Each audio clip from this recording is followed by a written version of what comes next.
Starfall.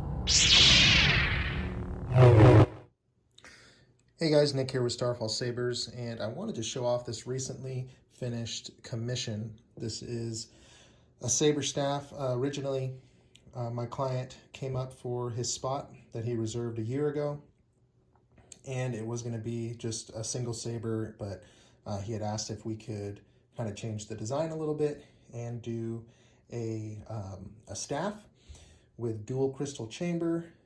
He wanted a wood grain type look on the handles, which I'll show you here up close.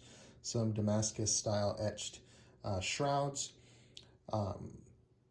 So I had sketched something up, and we approved on that design. Of course, the sketch is always a little different from the concept, but I think it turned out pretty cool, so I wanted to show you guys this saber.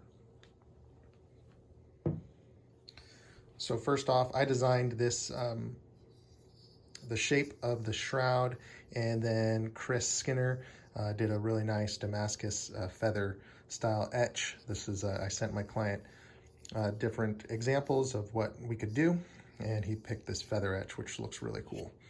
So you have these dual shrouds on both sides. My client wanted the Graphilex clamps here.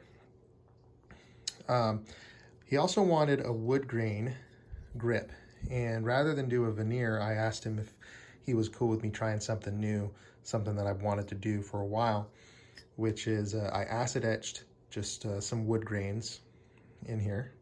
So I acid etched it first, and then what I did was I used like a dark Kona gloss paint that I did a base coat on.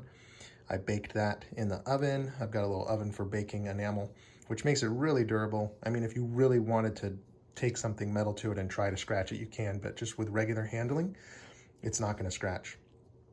And then I took a dark walnut paint, and I sprayed it on like a piece of cardboard, and then I took a rag and dipped the rag into it and just kind of brushed it along to give it some of these like dark specks, or just some dark color in between the wood grains.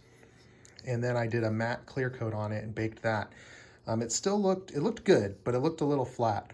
And so what I ended up doing is coming back with the gloss Kona brown, spraying it on cardboard, and then just dipping a Q-tip in and just kind of highlighting some areas, which give it kind of, it gives it depth.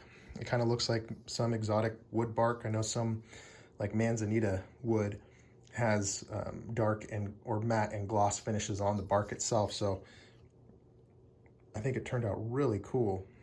I brought it in to show my wife and kids, and they instantly thought it was wood veneer, which I thought, hey, if it looks like that at first, then I think we did the job. He wanted dual crystal chambers. So we got crystal chambers evenly spaced on the saber, so everything is symmetrical there. We've got these brass Phil Guinness switches. It turned out really cool. I'm no longer facilitating installs on sabers, but this is completely ready for install. I worked with Carlos Hernandez on this, designing a chassis system that's going to have a switch section chassis. The battery is going to be inside with dual speakers that are going to vent through the crystal chambers, and then card and recharge port access here, and NeoPixel on both sides. So what's cool about this is it has a J-lock system, so this comes off,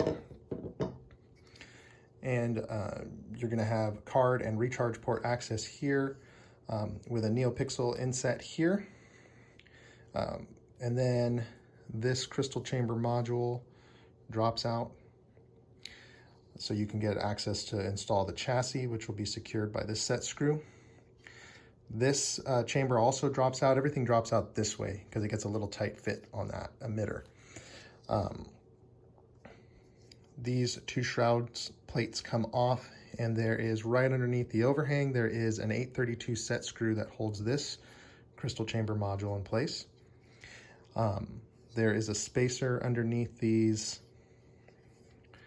shroud plates on the back here because it's stacked, and so when you take those off for install, just be careful to put the spacer back in.